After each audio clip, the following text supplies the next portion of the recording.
بسم الله الرحمن الرحيم رب اشرح لي صدري ويسر لي أمري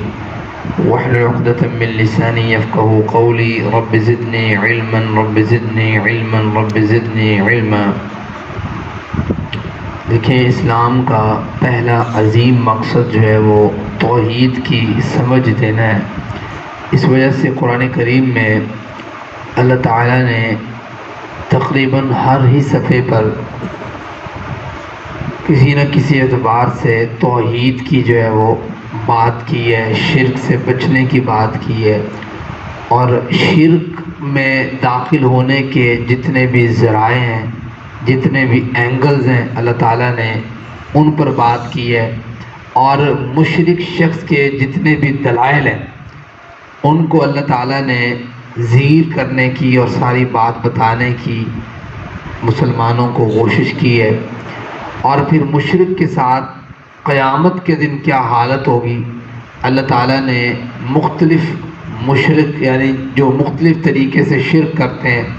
اللہ تعالیٰ نے بھی اسی طریقے سے مختلف طریقوں سے ان کی باتوں کا ذکر کیا ہے۔ یہاں پہ بھی اللہ تعالیٰ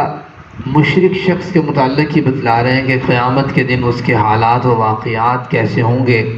اور فرماتے ہیں وَيَوْمَ نَحْشُرُهُمْ جَمِيعًا، جب حشر کے دن، یعنی حشر کا معنی اکٹھے ہونے کا دن، وَيَوْمَ نَحْشُرُهُمْ جَمِيعًا، جس دن ہم ان سب کو اکٹھا کریں گے،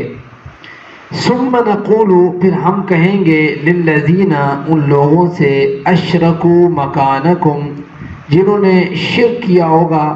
کہ تم اپنی جگہ پہ ٹھہرے رہو، انتم، تم بھی، وشرکاؤکم، اور تمہارے شریک بھی۔ یعنی اللہ تعالیٰ یہ بتلانا چاہ رہے ہیں کہ قیامت کے دن مشرک شخص بھی، اور جس کو وہ اللہ کے ساتھ شریک ٹھہراتا تھا، جس کو وہ مطلب اللہ تعالیٰ کی کوالٹی دیتا تھا کہ یہ مجھے رزق دینے والا ہے، یہ اولاد دینے والا ہے، یہ میرے کام سنوارنے والا ہے، یہ میری غائبانہ مدد کرنے والا ہے، جو اللہ تعالیٰ کی چیزیں تھیں وہ کسی اور کو عنایت کرتا، اللہ تعالیٰ کی خصوصیات، تو اللہ تعالیٰ دونوں کو بلا لیں گے۔ اب دونوں کو اس طرح بلائیں گے کہ مشرک شخص بھی وہاں پہ موجود ہوگا، اور جس کے ساتھ وہ اللہ تعالیٰ کو جس کے ساتھ شریک ٹھہراتا تھا وہ بھی وہیں پہ موجود ہوگا۔ وَفَمَا فَزَّيَّنَّا بَيْنَهُمْ، پھر ہم کیا کریں گے، علیحدگی ڈال دیں گے ان دونوں کے درمیان، ان کے درمیان، بینہم، ان کے درمیان۔ اب اس جو پورشن کا معنی ہے وہ الگ الگ ہے۔ فَزَيَّنَّا بَيْنَهُمْ کا معنی یہ بھی ہے کہ جیسے اللہ تعالیٰ فرماتے ہیں وَامْتَازُوا الْيَوْمَ أَيُّهَا الْمُجْرِمُونَ، یعنی اللہ تعالیٰ دوری ڈالے گا، الگ الگ کرے گا اچھوں کو اور بروں کو، نیکوں کو اور بدوں کو اللہ تعالیٰ الگ الگ کر دے گا۔ دوسرا معنی یہ ہے کہ اللہ تعالیٰ یہ جو مشرک ہوں گے ان کو تھوڑا سائڈ پہ کرے گا، اور جس کے ساتھ شریک ٹھہراتے تھے ان کو تھوڑا سائڈ پہ کرے گا، ان سے پوچھنے کے لیے۔ وَقَالَ شُرَكَاؤُهُمْ مَا كُنتُمْ إِيَّانَا تَعْبُدُونَ، اب ہوگا اس طرح، ظاہری بات ہے، کیٹیگری ہے نا۔ ایک قسم کے لوگ تو وہ ہیں جو کہتے تھے بھی ہمیں تم مانو،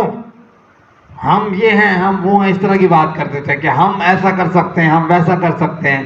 مثال کے طور پہ فرعون جیسے باتیں کرتا ہوتا تھا، ابلیس جس طرح باتیں کرتا ہے، یا کچھ آج کے دور کے پیر و فقیر اس طرح کی باتیں کرتے ہیں کہ بھی ہم یہ کر سکتے ہیں، ہم ایسا کرتے ہیں۔ ایک تو وہ کیٹیگری کے لوگ ہیں۔ دوسرے وہ ہیں جنہوں نے تو کبھی کہا ہی نہیں ہوگا کہ بھی ہمیں اللہ تعالیٰ کے ساتھ شریک ٹھہراؤ، وہ دنیا سے چلے گئے، بڑے نیک لوگ تھے جن کا تذکرہ اللہ تعالیٰ نے جیسے سورۃ نوح میں بھی کیا ہے، اکثر آتا بھی رہتا ہے، یعوق، یغوث، نصر وغیرہ، یہ نیک لوگ تھے، ان کے انہوں نے بت بنا لیے۔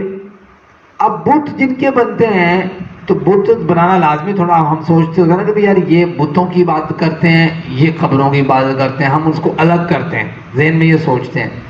لیکن اصل میں ایک ہی ہے۔ کیوں؟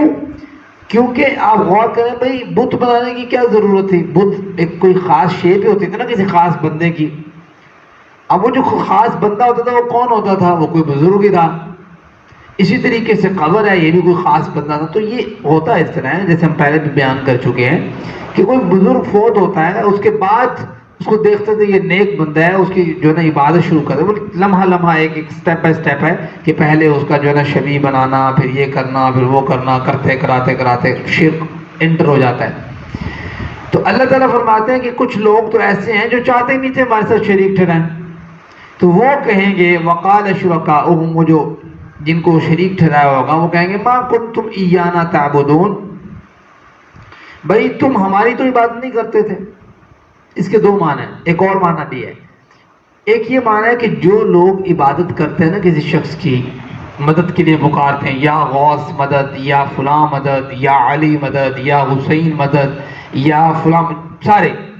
وہ یہ سمجھتے ہیں کہ ہم جن کو مدد کے لیے پکار رہے ہیں وہ ہماری بات کو جانتے ہیں، عالم الغیب ہیں، یعنی ہم یہاں سے پکار رہے ہیں، وہ دنیا سے چلے گئے ہیں تو وہ جانتے ہیں ہماری بات کو کہ ہم ان کو پکار رہے ہیں، ایسے کہتے ہیں۔ اللہ تعالیٰ نے یہاں پہ اس کی بھی نفی کی ہے، وقال شرکاؤہم، ان کے شرکاء کہیں گے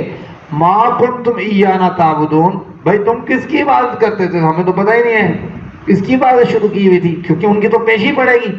اللہ تعالیٰ نے حدیث میں نہیں آتا اللہ تعالیٰ نے جناب عیسیٰ کو بلانا ہے، ابھی آپ نے ان کو کہا تھا کہ بھی آپ ہماری عبادت کریں، تو جناب عیسیٰ کہیں گے اللہ تعالیٰ نہیں، گواہ ہوئی، گواہ امت محمدیہ پوری کی پوری، ٹھیک ہے۔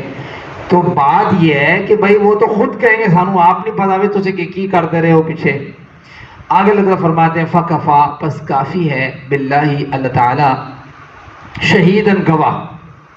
بیننا ہمارے درمیان، و بینکم اور تمہارے درمیان، یہ وہی بندے کہہ رہے ہیں جن کے ساتھ شریک ٹھہراتے ہیں، بھائی اللہ گواہ کافی ہے ہمارے درمیان اور تمہارے درمیان، ہم نے تو تمہیں کبھی یہ بات کہی نہیں، اور نہ ہم نے یہ کہا کہ ہم جب دنیا سے چلے جائیں گے پھر بھی تمہارے پیغامات ہم تک ارسال ہوتے رہیں گے، جہاں پہ ضرورت ہوگی ایسی پہنچ جاؤں گے، ہم نے تو کبھی کہا نہیں تھا۔ ان کننا عن عبادتکم لغافلین، یقیناً ہم تم جو عبادت کرتے تھے ہماری، ہم اس سے غافل تھے، ہمیں تو پتہ ہی نہیں تھا۔ تو یہ اسلام نے کتنا صاف ستھرا قرآن کریم نے عقیدہ دیا ہے کہ بھائی یہ اللہ تعالیٰ کی خصوصیت ہے کہ اللہ تعالیٰ کو کبھی موت نہیں آنے، هو الاول والآخر والظاہر والباطن، ٹھیک ہے، اور کل نفس ذائقۃ الموت، ہر شخص نے موت کا ذائقہ چکھنا ہے، مگر اللہ تعالیٰ کو کبھی موت نہیں آنی، اور اللہ تعالیٰ کا علم اتنا ہے کہ وہ ہر بندے کو جانتا ہے، اس کے دل میں کیا پیدا ہو رہا ہے، اس نے کرنا کیا ہے۔ تو عبادت اس کی جاتی ہے کہ جس کے اندر قل هو اللہ احد اللہ الصمد لم یلد ولم یولد ولم یکن لہ کفوا احد کی ایبلٹیز ہوں، اس کے علاوہ کوئی اور شخص کی بات نہیں کی جا سکتی۔ یہ اسلام کا واضح صاف ستھرا عقیدہ ہے، نہ کسی کو فریاد کے لیے پکارا جا سکتا ہے جو دنیا سے چلا جائے، ہاں دنیا کے اندر موجود ہے اگر وہ شخص، تو آپ کے سامنے موجود ہے، آپ کو کوئی چیز کی ضرورت ہے تو یہ سبب ہے، آپ کے سامنے سبب ہے تو آپ اسے لے سکتے ہیں، یہ بغیر سبب کی بات نہیں ہے، بغیر سبب اللہ تعالیٰ سے آپ مانگ سکتے ہیں۔ دعا یہ اللہ مجھے اور آپ کو قرآن مجید کی سمجھ، اس کے مطابق عمل کی توفیق دے۔